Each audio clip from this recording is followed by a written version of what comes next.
کشمیر جانا ہوا تھا، وہاں ایک رسالہ، اسی ہمارے وہاں کے زمانے قیام میں اخبار میں ایک واقعہ آیا تھا، میں وہ رسالہ لایا تھا، ہمارے مفتی محمود صاحب باڈولوی کو میں نے وہ رسالہ بھی دیا تھا، ان کے پاس شاید محفوظ ہوگا۔ اس میں تھا ایک نوجوان بیمار، اس کو کرکٹ کا اتنا شوق، تو ایک میچ چل رہا تھا شاید ویسٹ انڈیز یا کسی اور ٹیم کا، اور اس میں کامنٹری دینے والا یہ بیمار ہے، دیکھ رہا ہے اس منظر کو، اور اس نے کامنٹری دینے والے نے کہا یہ اس نے گیند ڈالی اور یہ آؤٹ، اور ایسا وہ فوراً اس کی روح قبضہ ہو گئی۔ اب بتائیے یہ ایمان پر موت کہلائے گی؟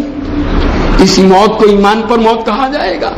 جس شوق کو ہم اور آپ پال رہے ہیں وہ شوق ہم کو کہاں لے جا رہا ہے؟ ایک طرف تو ہم لوگوں سے یوں کہتے ہیں دعا کرو اللہ ہمارے ایمان کی حفاظت فرمائے، موت ایمان کے اوپر آوے، اور دوسری طرف ہم ایسے فرمائے موت ایمان کے اوپر آوے، اور دوسری طرف ہم ایسی حرکتیں کرتے ہیں جو ایمان سے محرومی کا ذریعہ بنتی ہے۔ ابھی ایک سال پہلے سنا ایک آدمی نے وہاں بمبئی میں یا کسی جگہ فلانی ٹیم اگر نہیں جیتی، ہار گئی، تو اپنی بیوی کو کہا تھا تجھے 3 طلاق، اور وہ بیچاری بیوی نے، اس کی 3 لڑکیاں نوجوان، وہ تو ایک دم جو ہے نا ٹینشن میں آ گئے، تو وہ 24 گھنٹے دعائیں کرتے تھے اس ٹیم کی جیت کے لیے۔ اللہ اکبر!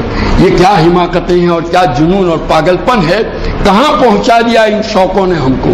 ضرورت ہے اپنی زندگی کی قدر و قیمت پہچانیں، اور جتنے بھی یہاں موجود ہیں وہ بھی، اور اپنے ملنے والوں تک یہ پیغام پہنچائیں کہ اللہ نے ہمیں یہ قیمتی زندگی کا سرمایہ عطا فرمایا ہے، یہ بہت قیمتی ہے، اس کو اللہ کی یاد میں استعمال کرو، اللہ کی اطاعت اور فرمانبرداری میں استعمال کرو۔ آج تو اب یہ سٹہ خالص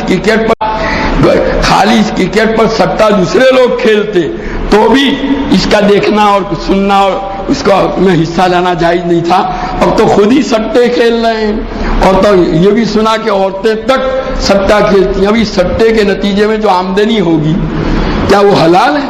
وہ تو حرام۔ یہ حرام کی غذا جب پیٹ میں جائے گی تو وہ کیا اثر لائے گی آپ اندازہ لگا سکتے ہیں۔ ایسا آدمی اللہ کی اطاعت اور فرمانبرداری نہیں کر سکتا۔ حضرت سالم بن عبداللہ تستری کا جملہ امام غزالی نے نقل کیا ہے کہ جس نے حرام کا لقمہ کھایا تو اس کے اعضاء کیا کریں گے؟ اللہ کی نافرمانی کریں گے، وہ چاہے یا نہ چاہے، اس کو معلوم ہو یا نہ ہو۔